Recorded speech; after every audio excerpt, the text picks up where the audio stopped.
தமிழகத்திலே வாழ்ந்து மறந்திருக்கிற மாண்புமிகு இரு இதோ தெய்வங்கள் துயில் கொண்டு உறங்கிக் கொண்டிருக்கிற மெரிலா இருக்கும் திசை நோக்கி வணங்கி தமிழகத்திலே தரமான எதிர்கட்சி தலைவராக தமிழகத்துடைய நம்பிக்கை நட்சத்திரமாக வாழ்கின்ற தலைமுறையின் வசந்த காலம் வருங்கால தலைமுறையின் வரலாற்று நாயகர் மரியாதைக்குரிய முன்னாள் முதலமைச்சர் தற்போதைய தரமான எதிர்கட்சி தலைவர் அண்ணன் எடப்பாடியாருடைய ஆதரவோடு கடலூர் வடக்கு மாவட்ட கழகத்துடைய செயலாளர் முன்னாள் தொழில்துறை அமைச்சர் எங்களின் வழிகாட்டி மரியாதைக்குரிய அண்ணன் MC சம்பத் அவருடைய வழிகாட்டுதலோடு பொன்குட்டி வடக்கு ஒன்றிய கழகத்துடைய செயலாளர் மரியாதைக்குரிய அண்ணன் கொக்குப்பாளையம் சிவாவுடைய பேராதரவோடு சேமக்கோட்டை கிளை கழகத்திலே பாரதிய ஜனதா கட்சியின் சார்பில் நடைபெற்றுக் கொண்டிருக்கிற இந்த மாபெரும் திருமணி பிரச்சார பொதுக்கூட்டத்திற்கு கலந்து கொண்டிருக்கிற பாரதிய ஜனதா கட்சியுடைய மூத்த நிர்வாகி மரியாதைக்குரிய அண்ணன் RV செல்வம் அவர்களே, வடக்கு ஒன்றியத்துடைய தலைவர் லைலா ஐயனார் அவர்களே, தன்னார்வ தொண்டு மாவட்ட செயலாளர் முத்துகிருஷ்ணன் அவர்களே, பாரதிய ஜனதா கட்சியினுடைய அண்ணாகரம் ஆன்மீக பிரிவு மாவட்ட தலைவர் சக்திவேல் அவர்களே, விவசாய வடக்கு ஒன்றிய தலைவர் மனோகரன் அவர்களே, வடக்கு ஒன்றிய பொருளாளர் சக்தி கேந்திர பொறுப்பாளர் ஸ்ரீதரன் அவர்களே, வடக்கு ஒன்றிய துணைத் தலைவர் சந்திரசேகரன் அவர்களே, வடக்கு ஒன்றியத்தினுடைய பட்டியலணியுடைய ஒன்றிய தலைவர் சரண்ராஜ் அவர்களே, தமிழ் வளர்ச்சி ஒன்றிய தலைவர் செல்வம் அவர்களே, மகளிரனுடைய ஒன்றிய செயலாளர் அருமை சகோதரி தனம் அவர்களே, மகளிரணி சேமக்கோட்டை கிளையினுடைய மகேஸ்வரி அவர்களே, சேமக்கோட்டை கிளையை சேர்ந்த ஏடுமலை அவர்களே, மருதமுத்து அவர்களே, திருவேங்கடம் ரத்னசாமி அவர்களே, சேமக்கோட்டை கிளை பொறுப்பாளர் சிவராமன் அவர்களே, சேமக்கோட்டையுடைய கிளை செயலாளர் பாரதிய ஜனதா கட்சியுடைய செல்வராஜ் அவர்களே, வடக்கு ஒன்றிய பொறுப்பாளர்கள் சந்தோஷ் அவர்களே, வடக்கு ஒன்றிய சித்திபாபு அவர்களே, தகவல் பொறுப்பு தலைவர் கணேஷ் அவர்களே,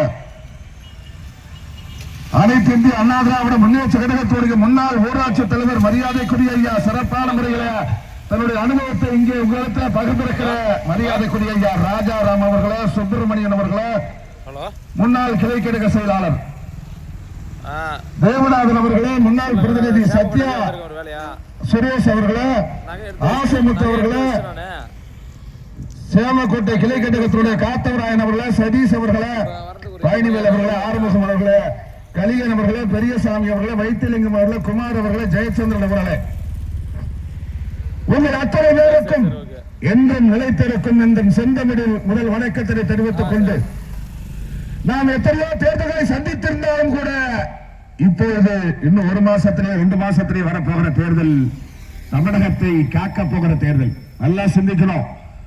நம்ம தாய்மார்களே ஒரு மளிகை கடைக்கோ இல்ல காய்கறி கடைக்கு போனா கூட ஒரு 1/4 கிலோ கத்திரிக்காய் வாங்குறீங்களா, 2 கத்திரிக்காய் சொத்தரிக்காய் வாங்குறீங்களா, 2 காய் கூட உடச்சு பார்த்தா வாங்குறீங்க.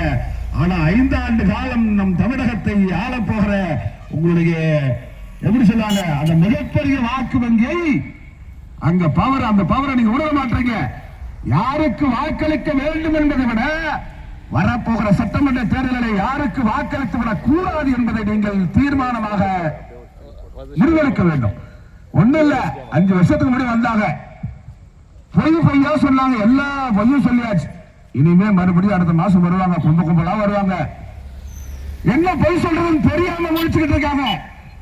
இது நம்ம உள்ள அவர்களே இவர்களே பேச வேண்டிய அவசியமே கிடையாது. உங்க முடிவு உங்க கையில. வந்தாங்க 5 வருஷத்துக்கு முன்னாடி நீட் தேர்வு ரகசியம் எங்க கிட்ட இருக்கு சொல்றேன்னு சொன்னாங்களா? 5 வருஷமா சொன்னாங்களா? நீட் தேர்வுல எங்க? நீட் தேர்வை கொண்டு வந்தது யார்? காங்கிரஸ் அரசாங்கம் மத்தியில் இருக்கும் போது அவர்களின் கூட்டணியில் இருந்த திராவிட முன்னேற்ற கழகம், அந்த திராவிட முன்னேற்ற கழகம் தான் அதற்கு ஒப்புதலை அளிச்சது. நம்முடைய எடப்பாடியார் 4 ஆண்டு காலம் புரட்சி தலைவி அம்மாவிற்கு பிறகு எல்லாம் என்ன சொன்னா, தமிழ்நாட்டில் எடப்பாடியார் ஆட்சிக்கு வந்துட்டாரு, 1 மாசம் நீடிப்பாரா? 6 மாசம் அட முடியாதுங்க, அவருக்கு எதுவும் பண்ண முடியாது அவரால். ஆனால் அத்தனையும் சமாளித்து, கொரோனாவை சமாளித்து, கொரோனாவை ஓராட்ட தலைவர் எடப்பாடியார் தான். கொரோனாவுக்கே பயகாட்ட தலைவர் எடப்பாடியார். நல்லா சிந்திக்கணும். சும்மா வந்து எலெக்ஷன் வரப்போது மைக்கு பிடிச்சி பேசுறது கிடையாது. திமுக காரர்கள் கேளுங்க, காங்கிரஸ் காரர்கள் கேளுங்க, எடப்பாடியார் ஆட்சியை பற்றி ஒத்த குறை யாராவது சொல்ல முடியுமா? எல்லாத்தையும் சமாளிச்சு வருமானமே இல்லாத காலகட்டத்தில் இதெல்லாம் விவசாயம் நிறைந்த பகுதி. நம்ம கடலூர் மாவட்டத்தை சேர்ந்த திமுக வேளாண்மை துறை அமைச்சர் அப்பெல்லாம் என்ன பண்ணுவாங்க, அவையார் அழகா ஒரு கவிதை எழுதியிருக்காங்க பாருங்க. வரப்புயிர நீர் உயிரும், நீர் உயிர நெல்லுயிரும், நெல்லுயிர குடி உயிரும், குடி உயிர கோன் உயர்வான். கோன் யாரு? அரச. அப்படி அந்த நெல் மறிகள் இப்ப பேஞ்ச மடியில சரிங்க லாரி லாரியா கொண்டு போயிட்டு அப்பெல்லாம் ராஜாக்கள் என்ன பண்ணுவாங்க, அதை கட்டுறதுக்கு ஒரு தனி இடம் வச்சு அதை பாதுகாத்து சேமிப்பு கிடங்கு வச்சிருப்பாங்க. இங்கதான் வந்துட்டு நெல் கொள்முதல் பண்ணக்கூடிய இடத்துல தான் மழையில நனைஞ்சு நெல்லாம் முளைச்சதுன்னு பார்த்தா லாரியில ஏத்திக்கிட்டு போயிட்டு நிறுத்துறது, அதை மூடுறது கூட வக்கு இல்லாம அந்த ஒரு நெல்மணி ஒரு நெல்மணியும் வர்றதுக்கு எத்தனை மாசம் ஆகும். அது மம்மட்டி எடுத்து கொத்தி விவசாயி சேத்துல கை வச்சாதான் நம்ம சோத்துல கை வைக்க முடியும். இது வரைக்கும் திருவள்ளூர் வந்தாரு அந்த பழங்கால கதைகளை படிச்சுக்கினா தெரியும். அவங்க அம்மா அவங்க மனைவி டெய்லி சாப்பாடு போட சொல்லுவாராம். சாப்பாட்டை போட்டுட்டு ஒரு கிண்ணத்துல தண்ணியும் ஒரு ஊசியும் பக்கத்துல வைக்க சொல்லுவாராம். இவங்களை எதுக்கு வைக்க சொல்றாரு தெரியாமலே வாழ்நாள் ஃபுல்லா வச்சிருந்திருக்காங்க. கடைசியா அவர் உயிர் போகக்கூடிய நேரத்துல இல்லாமா என் உயிர் போற மாதிரி இருக்கு, உன்னுடைய கடைசி ஆசை என்னன்னு கேட்டிருக்காரு. அதுக்கு அப்ப சொன்னாராம் திருவள்ளுவர். அந்த அம்மா கேட்கும் போது கேட்டதுக்கு இல்லைங்க, அவங்க மனைவியா இத்தனை ஆண்டு காலம் உங்களுக்கு கூட நான் வாழ்ந்துட்டேன், டெய்லி உங்களுக்கு உணவு வச்சிருக்கேன், ஒரு கிண்ணத்துல தண்ணி வைக்க சொல்லுவீங்க வச்சேன், ஊசி ஒண்ணு வைக்க சொல்லுவீங்க அதையும் வச்சேன், அது யாரு இது வரைக்குமே என்கிட்ட நீங்க சொல்லல, இந்த நேரத்திலேயாச்சும் என்கிட்ட நீங்க சொல்லிட்டு போகலாம். அப்ப திருவள்ளுவர் சொன்னாரா, அம்மா இந்த உணவை நம்ம சாப்பிடுறோமே அந்த விவசாயி கஷ்டப்பட்டு அந்த நெல் அறுக்கும் போது அங்க வீணாகும், மூட்டையில பிடிக்கும் போது எவ்வளவு வீணாகும், அதுக்கப்புறம் அது வந்து ரைஸ் மில் அரைச்சி அது அரிசி ஆகி அந்த அரிசியில இருந்து எவ்வளவு வீணாகி அதை வந்து சோறு வடிக்கும் போது அதை வடிக்கும் போது எவ்வளவு வீணாச்சு, அதெல்லாம் போய் இந்த தட்டுல கொஞ்சம் வந்திருக்கு இல்லையா நம்ம சாப்பிடறதுக்கு இந்த உணவு, அதுல இருந்து ஒரு அரிசி ஒரு மணி கூட சோறு கூட கீழே சிந்திடக்கூடாதுன்னு நான் நினைச்சேன். அப்படியே சிந்திட்டா கூட அந்த சோத்தை அந்த ஊசியில இது பண்ணி அந்த தண்ணியில அலசிட்டு சாப்பிடலாம் தாமான்ட்டு. இது எதுக்காக சொல்ல வரனா, சேத்துல கால வச்சாதான் சோத்துல கை வைக்க முடியும். இந்த வேளாண்மை துறை அமைச்சர் எம்ஆர்கே பன்னீர்செல்வம் சொல்றாரு, அவங்க ஆட்சியில எங்க ஆட்சியில மட்டும் மலைகளுக்கு நெல்மணி, அவங்க ஆட்சியில எங்க ஆட்சியில ஜிம்கோண்டு தான் மலைச்சுது, அவங்க ஆட்சியில இம்மோண்டு வலிச்சு. இது சொல்லக்கூடிய காரணம் அது புரிஞ்சுக்கணும். விவசாய கடலை தள்ளுபடி செய்ய முடியுமா, ரத்து செய்ய முடியுமான்னு கேட்டாங்க. 2 முறை விவசாய கடன்களை ரத்து செய்தவர் எடப்பாடி. எடப்பாடி கொலை சொல்லுங்க பாப்போம். ஒண்ணு இல்ல, தாய்மாரெல்லாம் வந்திருக்கிறீங்களா, அம்மா 5000 வந்துச்சா, எல்லாருக்கும் வந்துருச்சா, 1000 ரூபாய் நாங்க ஆட்சிக்கு வந்த உடனே எல்லா மகளிருக்கும் உடனே உங்களுக்கு 1000 ரூபாய் கொடுத்துறோம். எப்ப கொடுத்தாங்க, சட்டமன்றத்தில் 28 மாசமா கொடல் கொடைஞ்சாரு எடப்பாடியார்.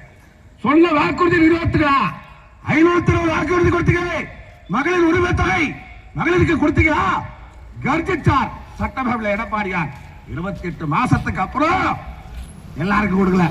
அப்புறம் கணக்கெடுப்பா தகுதி உள்ள மகளிருக்கு, எங்க அக்கா தங்கச்சி தகுதியை எவனா தேர்ந்தெடுக்கிறது, 1 கோடி 30 பேருக்கு தான் 30 லட்சம் பேருக்கு தான் கொடுத்திருக்கேன். இப்ப 5000 ரூபாய் யாருக்கு ஆசை?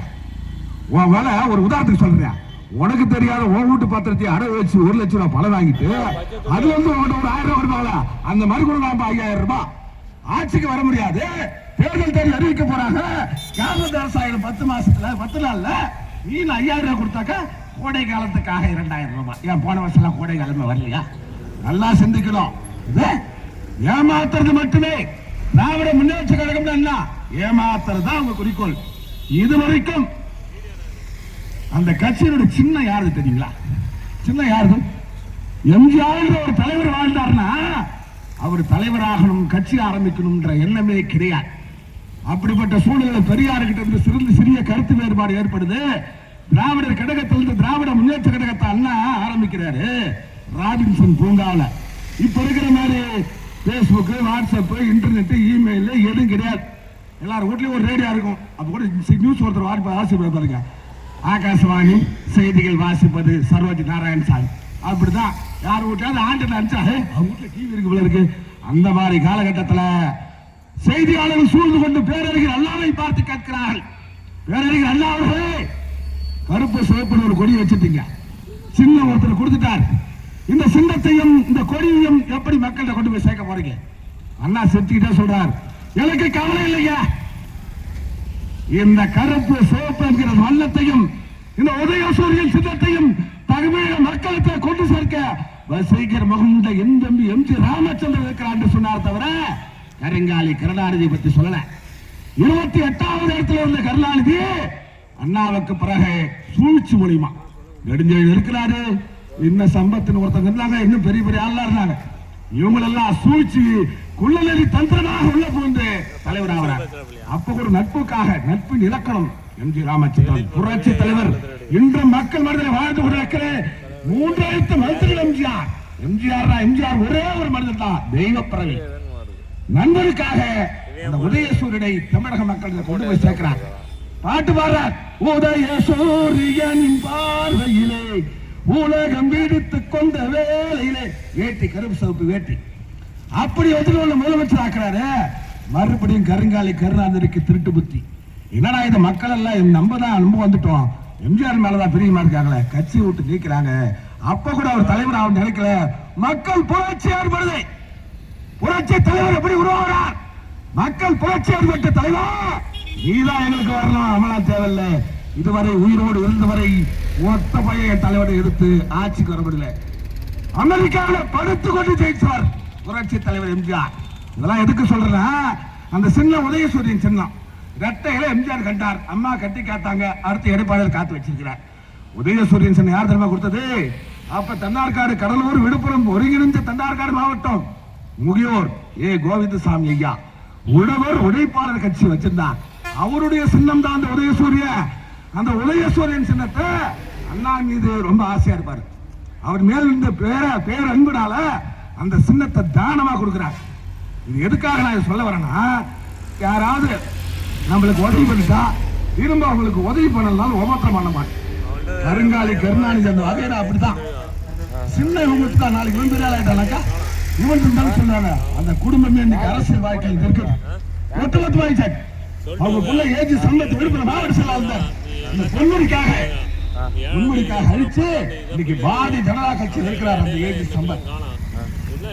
அப்படிப்பட்ட துரோகம் பண்ண சின்னத்தை வைத்துக் கொண்டு தமிழ் என்று சொல்லிக் கொண்டு தமிழர்களை ஏமாளியாக இதுவரை ஏமாற்றிக் கொண்டிருக்கிற அந்த உதயசூரியன் 4வது தலைமுறையிலே அடி மட்டத்திலிருந்து வந்திருக்கிற எடப்பாடியார் என்ற மெல்லிய தலைவரால் இரட்டையாக உதயசூரியன் வீழ்த்தப்பட வேண்டும். இதுதான் ஆன்மீக எழுதி வச்சுக்க. இந்த தேர்தலில் உதயசூரியன் சின்னம் தமிழ்நாட்டில் வைக்கலாம் கூடாது. என்ன சொல்றா? சரி, இப்ப திமுக கேட்டு பார்த்தா ஒண்ணு குறை சொல்ல முடியலையா? பிஜேபி கூட எல்லாம் ரைட் தாங்க. பிஜேபி கூட மட்டும் பிஜேபி என்ன பண்ணுது தமிழ்நாட்டுல? பிஜேபி எத்தனை குறை சொல்லுவேன். ராஜ்வாடி கூட கருணாநிதி கூட்டம் அவரு எதுவும் இருந்தாலும் சாதிரியா முடிவு எடுப்பாரு. நாங்களா ஐஸ்கிரீம் சாப்பிடுறோங்களா? மத்திய அரசாங்கம் கொடுக்க அத்தனையும் எதுவுமே கொடுக்காம சிக்கரவட்டி அரசாங்கம் பண்ணிட்டு இருக்கு. இன்னைக்கு ரஷ்யா பயப்படலாம், அமெரிக்கா பயப்படலாம், சீனாவை தூக்கி போடுற அளவுக்கு பொருளாதாரத்தில் வளர்ந்துட்டு இருக்கோம். இந்த மாதிரி குடும்பம் கொட்டி இருக்கிற தலைவனுக்கு இந்த இந்திய தேசம் தான் குடும்பம். யாருக்கு மரியாதைக்குரிய மேதக பிரதமர் நம்முடைய மோடிஜி ஐயா தமிழ்நாட்டு இந்திய திருநாட்டிற்காக தமிழை நேசிக்கிற ஒரு தலைவனாக ஆன்மீகத்துல சரி வேற லெவல்ல கொண்டு போயிட்டு இருக்காரு நாட்டை. இதெல்லாம் விட்டுட்டு நாங்க மத்திய அரசாங்கத்தை எதிர்க்கிறோம், ஒன்றிய அரசாங்கத்தை எதிர்க்கிறோம். எதிர்த்து என்ன பண்ண போற? அக்கா தங்கச்சி அக்கா நீங்களும் யோசிக்கணும். பேசிக்கா நம்ம ஒரு விஷயத்தை பேசணும். அது ஊருக்கு வழி சொல்றான். இவனுக்கு மறுபடியும் வந்துட்டாங்கன்னு வச்சுக்கணும் கிடையாது. ஏன்னா சத்தியமா நீங்க ரெட்டை தான் ஓட்டு போடுறீங்க, சத்தியம் பண்ணிட்டு தெரியும். வந்து விட்டால் மறுபடியும் மத்திய அரசாங்கத்தை படைச்சுக்கிட்டு தமிழ்நாட்டுக்கு என்ன பண்ண முடியும்? என்ன பண்ணுவேன்? தலைவன் சொல்றான் எடப்பாடியார், நாங்க வந்த உடனே சத்தியமா நீ ஒரு ஓட்டு கிடையாது, ஒருத்தவங்களும் 10 ஓட்டு வாங்கணும். தண்ணி பூடி கட்ட போய் பேசணும். இவர் வந்தாதான் கொடுக்க முடியும், எடப்பாடியார் வந்தாதான் செய்ய முடியும். சத்தியமா ரெட்டலிக்கு நீ ஓட்டு போட்டு ஒரு 5 ஓட்டு ஆகிய கிடைக்கிற கிடையாது. அத்தனை ரேஷன் கார்டுக்கும் 2000 ரூபாய் தானா வந்து மாசம் உனக்கு வந்து எடப்பாடியார் மட்டும்தான் கொடுக்க முடியும். வருஷத்துக்கு 3 சிலிண்டர். பாரதிய ஜனதா களஞ்சியம் நம்மகிட்ட இருக்குமா? களஞ்சியம் நம்மகிட்ட இருக்கு. அங்கெல்லாம் ஒரு வெத்தரசாலத்திலிருந்து திமுக ஆட்டு வாங்கலாம்.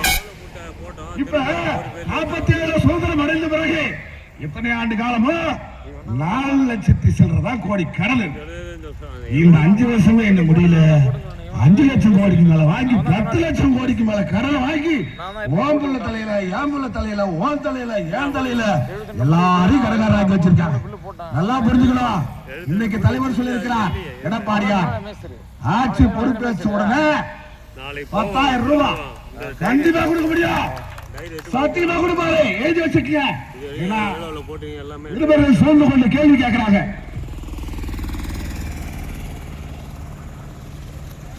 1000 ரூபாய் அவங்க கொடுக்குறது